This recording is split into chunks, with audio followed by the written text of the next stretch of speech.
Shalom, Bapak Ibu yang terkasih di dalam Tuhan. Dalam sebuah artikel yang saya baca, di mana seorang wartawan yang melakukan wawancara dengan seorang penumpang kapal pesiar tentang bagaimana perasaannya selama berada di dalam kapal yang sebahagian penumpangnya terpapar dengan virus corona, sehingga menyebabkan kapal yang mereka tumpangi tidak diizinkan untuk berlabuh dan harus terkatung-katung di lautan selama beberapa waktu. Sampai akhirnya mereka pun diizinkan untuk berlabuh. Nah, penumpang ini lantas kemudian menjawab, "Saya tidak mau banyak memberikan komentar, karena kami semua toh berada di dalam satu perahu yang sama."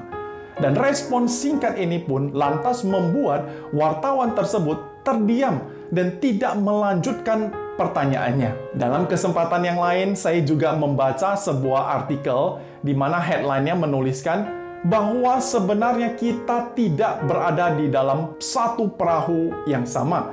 Hanya saja kita menghadapi badai yang sama.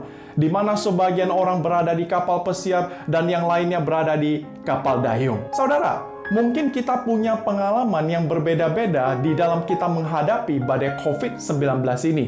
Yang dimana sebagian orang mungkin mengalami waktu ataupun masa-masa berkualitas bersama dengan keluarga.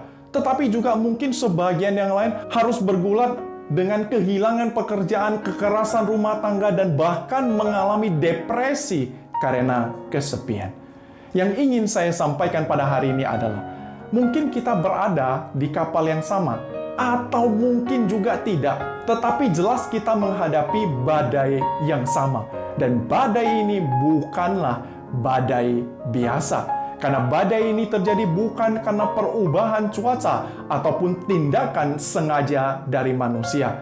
Karena sampai hari ini kita masih tidak dapat menghentikan badai COVID-19 ini. Sehingga mau tidak mau kita semua harus tetap berada di dalam kapal, perahu, ataupun sampan sambil memakai pelampung keselamatan sembari terus untuk menyeimbangkan kapal kita agar tidak tenggelam dan agar kita dapat bertahan hidup.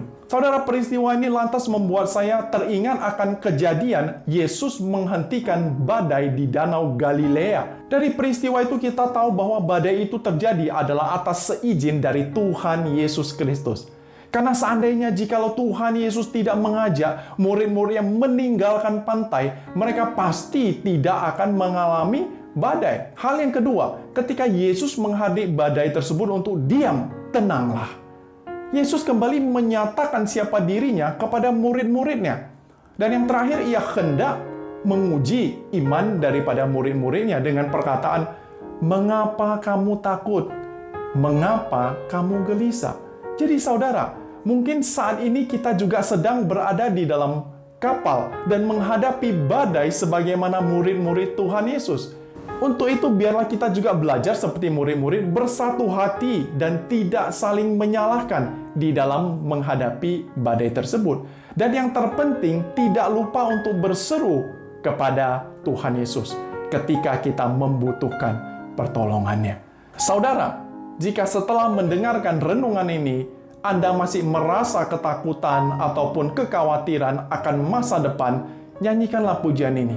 When Jesus in my boat, I can smile at the storm. Kiranya Tuhan memberkati kita semua. Amin.